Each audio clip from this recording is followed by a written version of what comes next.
In compliance with Governor Newsom's Executive Order N-29-20, which suspended portions of the Brown Act, Governor Newsom's Executive Order N-33-20, stay-at-home order issued March 19, 2020, and the County of Los Angeles public health officers reopening Safer at Work and in the Community for Control of COVID-19 Blueprint for a Safer Economy, Tier 1 Surge Response, issued January 25, 2021, members of the Torrance City Council Citizen Development and Enrichment Committee and staff will participate in this meeting via teleconference or other electronic means in our continuing effort to practice social distancing to reduce the spread of COVID-19.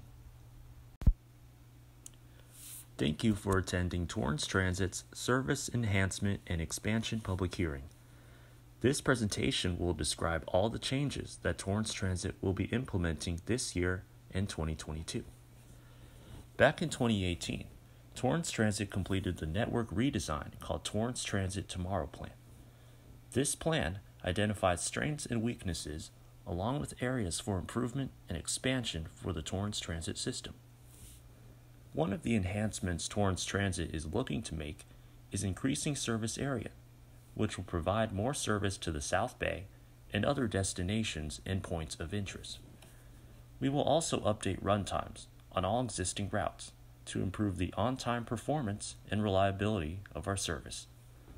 Eliminating the short lines for lines 3, 4X, and 8 will help reduce confusion and provide better connections to other lines. Reducing line 5 to El Camino College will eliminate unproductive segments of the line and shift resources and time to other lines that may need them. Torrance Transit will also be expanding by acquiring Line 130 from Metro and extending Line 10 to serve the SoFi Stadium in Inglewood. We will be discussing further details regarding these two lines later in the presentation. Like other transit agencies, Torrance Transit needed to grapple with the operational and logistical impacts that arose due to COVID-19. We first experienced a drastic decline in ridership in the months of March and April last year, and had to shift to a modified Saturday schedule in light of new stay-at-home orders, and in order to accommodate for social distancing on our buses. We asked our customers to wear a face covering and enter through the rear door only. During this time, Torrance Transit made sure to track passenger loads on the buses to monitor crowding levels and send out extra buses when necessary. We also decided to ask our customers why they are riding or have stopped riding the bus, as well as their feedback on what would make them feel safer on public transit through an online survey, which we will discuss in the following slides. In late June of last year, Torrance Transit published an online survey and made it available until the end of August. One objective of the survey was to identify who was still utilizing Torrance Transit services and why. The survey was available on Torrance Transit's website and social media, as well as in the Transit app. Respondents included those who are still using Torrance Transit service, active riders, along with those who have stopped using Torrance Transit services, non-active riders, and public transit in general. The main objective of the survey was to figure out what makes active riders and non-active riders feel safe on public transit. Since the pandemic started, we asked the public if they have continued using our service. 79% said yes. Torrance Transit aimed to discover who currently is utilizing its service during the pandemic and why. The survey displayed that Torrance Transit provided an essential service for essential workers and riders who needed to make essential trips. Torrance Transit simply asked, "For what reason are you taking public transit?" The survey allowed respondents to cite more than one reason. 50% of respondents cited work as a reason for taking public transit, with grocery shopping/pharmacy trips being the second most cited reason. The results of the survey showed that Torrance Transit is providing an essential service to those most in need. Most active riders are classified as low income, who often rely on public transit as their main source of transportation. Over 50% of those surveyed reported making less than $25,000 a year. 30% reported making between $25,000 and $49,999 a year, and under 20% reported making $50,000 or more a year.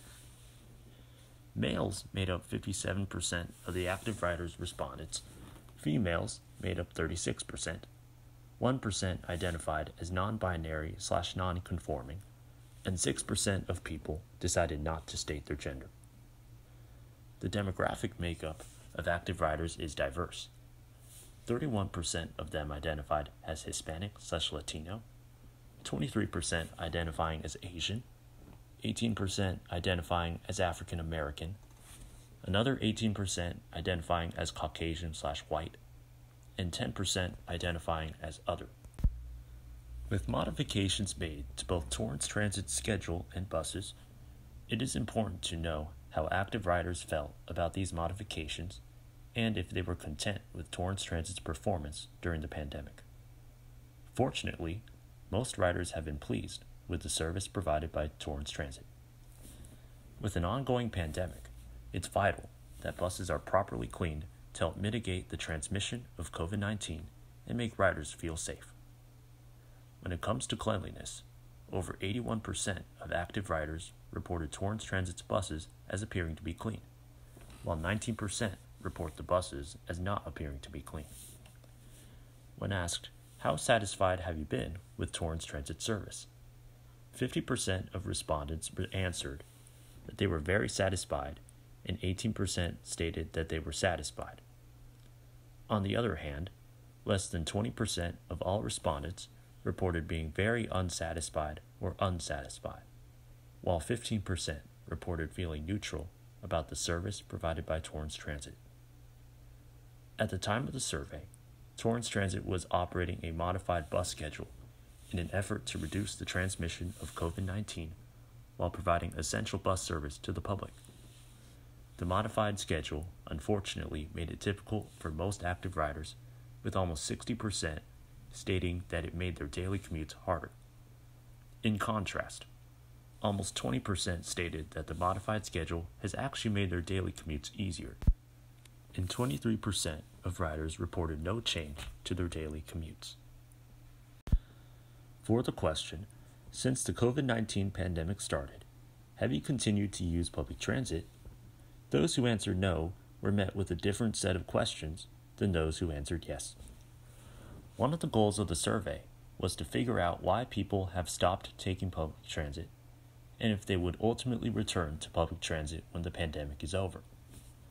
Feeling unsafe on public transit during the pandemic was the main reason non-active riders stopped taking public transit, cited by 45% of those respondents.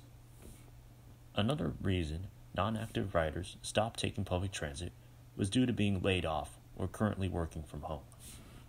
Non-active riders also stated that the current modified schedule did not work with their schedule as a reason for not using Torrance Transit's bus service.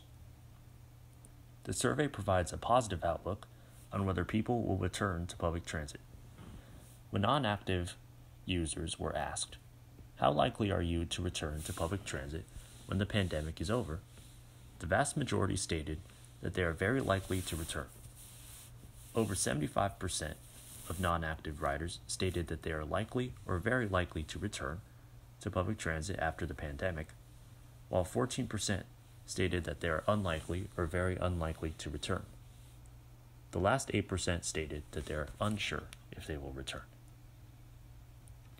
Both current public transit users and non-active users were asked an open-ended question on what would make them feel safe while using public transit. Most answers fell into a few categories: strict mask requirement, social distancing, enhanced cleaning, and increased frequency of service.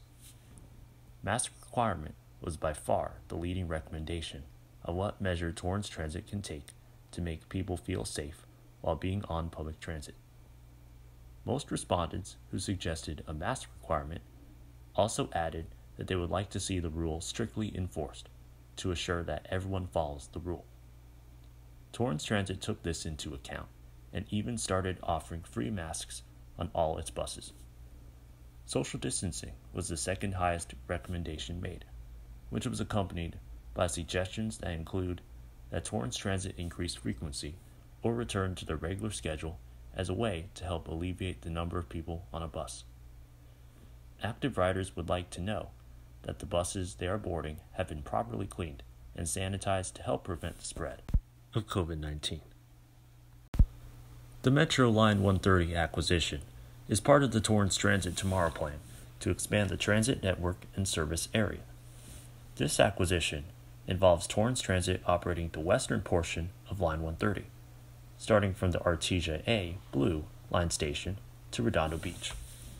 The route will be renamed Line 13 under Torrance Transit. Benefits of this acquisition include increasing service area, providing service on Artesia Boulevard west of Vermont Avenue, and improving the frequency between Harbor Gateway Transit Center and Artesia Station. It will also provide service to Cal State Dominguez Hills and Dignity Health Sports Park. In addition to adding Line 130, Torrance Transit will also expand Line 10 from the Crenshaw C. Green line station to downtown Inglewood. This service will be called Torrance to Florence. Benefits of expanding Line 10 include providing a one-seat connection service from Torrance to the new SoFi Stadium, the Forum, and the future Metro Crenshaw LAX line.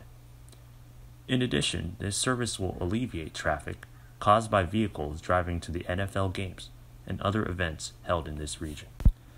Additional points of interest for Line 13 include the Los Angeles County Department of Social Services, the County of Los Angeles Military Veterans Affairs, Compton College, Cal State Dominguez Hills, Dignity Health Sports Park, Redondo Beach Recreation and Community Services, the North Torrance Library, and the Redondo Beach North Library. Additional points of interest for the Line 10 extension include downtown Inglewood, the Forum, Hollywood Park, the Inglewood Basketball and Entertainment Center / Clippers Arena, Inglewood Senior Center, Centinela Hospital Medical Center, and the Inglewood Social Security Office. The two route expansions will help serve seniors, students, and veterans to senior centers, schools, libraries, and veteran services. The new Line 13 under Torrance Transit will provide the same service and frequency as it was under Metro Line 130. Its daily ridership is approximately 1,375, its annual revenue miles are over 328,000, and its annual service hours are 29,500. Torrance Transit will strive to create a seamless transfer point at Artesia Station between the new Line 13 and the eastern portion of Metro's Line 130. Torrance Transit will be working with Metro to schedule an effective time transfer in order to reduce wait time. For Line 10 Torrance to Florence, daily ridership is projected to be at approximately 1,670. Annual revenue miles is expected to be over 483,000, and annual service hours is expected to be over 34,000. Per FDA requirements, Torrance Transit was required to perform a Title VI equity analysis for all major service changes.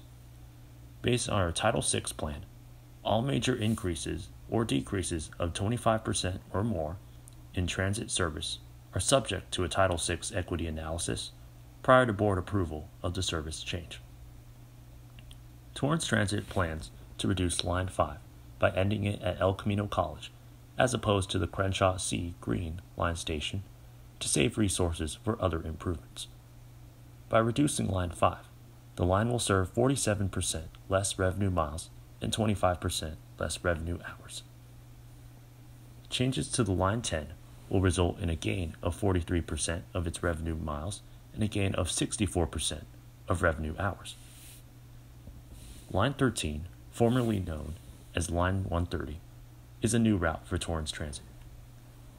With changes to Line 5 and 10 and the acquisition of Line 130, overall revenue miles are expected to increase by 10%, and revenue hours are expected to rise by 16%. This chart shows an in-depth equity analysis for populations who are minority or low income for current service against the proposed changes. It also includes the percentage of disparate impact and disproportionately burdened populations based on the proposed service change. The data for low income and minority populations were gathered from the American Community Survey 2018 5-year estimates from the U.S. Census. We analyzed data to determine if the changes to the service would constitute a disparate impact for minorities or a disproportionate burden for low-income population. A disparate impact threshold is considered a positive or negative change of 15% or greater in the percent of the minority population in our service area. A disproportionate burden is considered a positive or negative change of 15% or greater in the percent of low-income people in our service area. Both proposed changes to Line 5 and Line 10 are below the 15% thresholds.